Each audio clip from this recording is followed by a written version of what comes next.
Now, if you've never done a budget before, it's also very difficult to really, how much money should I set aside for a certain thing? So these budget categories might help you. So,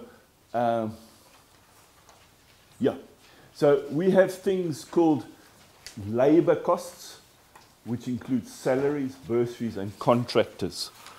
So these are headings that will help you to think, all right, I must set aside a certain amount of money for a particular cost. All right. Every budget will have cost for people. I call it labor costs, but you can call it people costs or something like that. Now, you wonder why salaries.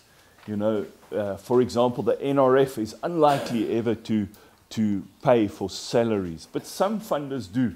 So just late last night, we submitted a 12 million rand budget to Mellon Foundation, and there they definitely offered to cover salaries. So we had the salaries for the PI and one other person. But sometimes that's excluded. But most research grants in universities will involve bursaries. So your bursary costs go in there. And then contractors, let's say you have to do some work and pay somebody else to do that work. You're not doing it yourself. So we put contractor costs in the labor cost. So sometimes analytical work you can put in there. You're going to pay somebody to do some analysis for you. You're going to pay a statistician to work with you on the project. It's those contractors. I'm contracting somebody to do a part of my research. So those will trigger, I must remember to do that. So let's just go back. We take one of these objectives, whatever that is, and we think, all right, what labor costs do I need? Does my funder give salaries? No. All right, so I can leave that out. Will a student be working on that section? Yes, so I need a bursary. All right. Will I need to subcontract any of that work? Yes, so I must put in amount. That's the way to go through the steps. All right. Here's another section. After labor costs, we get these things called operating costs or running costs, another word for the same thing. What do we get in that? So we get consumables. Things that we use up, consumables, just as it says. What am I going to consume by doing this research? What am I going to burn up? What am I going to use? So in my chemistry world, all my chemicals, I use my chemicals. I need those chemicals. I'll use them and they'll be used up. In my case, literally blown up. So they're gone forever. Okay? Consumables. S&T, subsistence and travel. Now, this can be related to the project work, the field work, as you might call it. So when you get out to your field site, you're going to a cave, you're going to a whatever, the cost of travel there and subsistence there, and maybe also sometimes like security there, all of those sort of costs are involved. So it's travel to your field work. Then this one, access to information. Because it's a research project, you need information to do, say, your literature review, to understand certain things. So access to information is always important. So this is journal subscription, possibly, access to a particular database that you need, anything that you need to acquire information before you start your research. So it's often a cost that we forget about. Do funding organizations pay journal subscriptions? Not in general, but maybe journal subscription is wrong. But sometimes you need a piece of information. So often in the social sciences, they need to get a particular document. And to get access to that document would be S&T, but also maybe a fee to see that document. So it's not so much journal subscription is not a good example, but it's access to information. What do you need to pay to get access to information? So like in my world, sometimes not all chemicals are the same. So if you buy a particular chemical from one supplier, it might be different from another supplier. And you might have to find out what the difference is, and there might be a cost involved in that. So access to information. Hi. Space and utilities. So to do your research, you might have need access to certain space. So, you know, if you're in the laboratory, it's probably paid for by the university and you don't have to worry about it. But sometimes you need to go and visit somebody else, and they might charge you a fee to have access to a particular laboratory. But it's also utilities, any special stuff, so vacuum or gas or anything special that you need to do your research. Those are triggers that should be going off in your head. I mustn't forget, you know, there's a cost. The other thing, the other rule of thumb to always remember is that any and everything has a cost. Anything and everything has a cost. You might not notice it, but somebody's paying for that. So this room, you know, has a cost. You might not be aware of what that cost is, but there is a cost. I mean, the lights are on. There's a cost involved with that. There's water running that we would need. There's a cost for that. Wouldn't your gases come under consumables? Well, yes, or yes. not if they're really special? I put it under utilities because they're special. But yes, certain things would be, yeah. So, yeah, there's quite a lot of, you know, it's not guaranteed, and there's nothing wrong in getting it in the wrong place.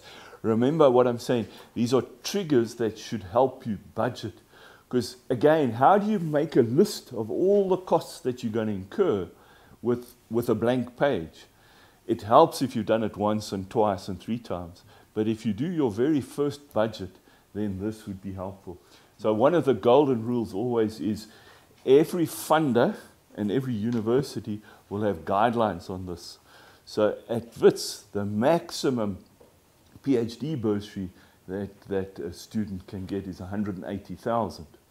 Okay, beyond that you have to get special permission to have a bursary of that amount. So, you know, you might want to think in, you know, if you're casting the cost of a bursary, you might think all of those things. But the truth is that most funders will say PhD bursary 150, 120, 160, whatever it is, and then it's kind of stuck there. All right, okay. And then the last one I've got is sharing information. Again, it's a trigger. After you've done your research, remember the wine story? You've got to share that. That might be page cost for publishing your journal. An increasingly expensive and common cost these days, page costs. You know, you pay to publish. In the past, you used to pay to read research. Now you pay to publish the research. So budget it in, page costs. But here you can also do your conference. So you're going to a conference. So put in all the costs of the conference, which is S&T again. But I've separated that subsistence and travel is to your research site, okay, to do your research. Here are the conference fees. And when you put in conference, remember, it's not just the fee for the conference, but it's getting there, it's staying there, it's your visa if necessary, it's all of those costs. You've got to think detail. Because again, if you don't put it in your budget and you've now got to take it from somewhere else, coming now, if you forget to put in your visa costs here, what's it, 1,000 Rand at least for a visa to the UK, let's say, you might have to take it from there, which means now you've got less consumables, okay? Does everybody know what a per diem is? That's Latin for per day, okay? When you're traveling, either to your field or to a conference, the university says, as a student or as a senior lecturer or whatever, you're allowed this amount of money, okay? And then you take that from your project costs, all right? But you can't spend, 5,000 Rand a day. It's something like 150 Rand a day or something like that. So you can't just, go wild. And the key point is that there's always 2 players besides yourself in this. There's the funder, and they have rules, and then there's the university, and they have rules. You've got to balance these out. And that's why finding a friendly accountant really is helpful. Okay, so when you go back to your centers of excellence, go and find those people that are the bookkeepers and whatnot, and you make them a cup of tea and you bring them chocolates and you be really friendly to them. I don't joke with this. I've done this through my career. I mean, I'm not going overboard, but I'm really friendly with the accountants, the people that deal with the money, because if they're on your side working with you, it works. If they feel, Rob can sort himself out, then I know it's going to be trouble for me. So, very important. Then we separate, so that's operating, all of those things in operating. Then we separate out capital. Now, accountants regard capital in a completely different way to all of these costs. So they regard the world as continuing expenditure, like consumables. Every time I use that chemical, I'm buying a little more, a continuing cost. Capital is a once-off, I go and buy something, and that thing must last for a long time. So when I go and buy a building, that building has a life of 40 years. That's capital. Or I go and buy a vehicle, that vehicle has a life of 10 years. Or I go buy a piece of equipment, that life of that equipment might be 5 years. But you see, it's not an ongoing, a continual cost, it's a once-off. And they treat it very differently. And there's things like amortization, where they deal with the value as the value of the asset slowly depreciates.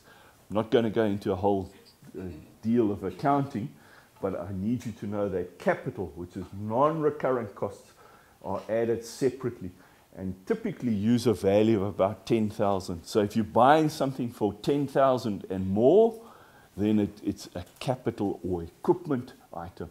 If it's below that, even if it's a bit of laboratory kit, let's say I buy an external hard drive for my computer, is that a capital item or is it a running consumable item? So it's not going to be consumed, your hard drive. I mean, it's going to be there for a number of years, but it only costs 5,000 Rand. So it wouldn't be treated as an asset, it would be treated as a consumable.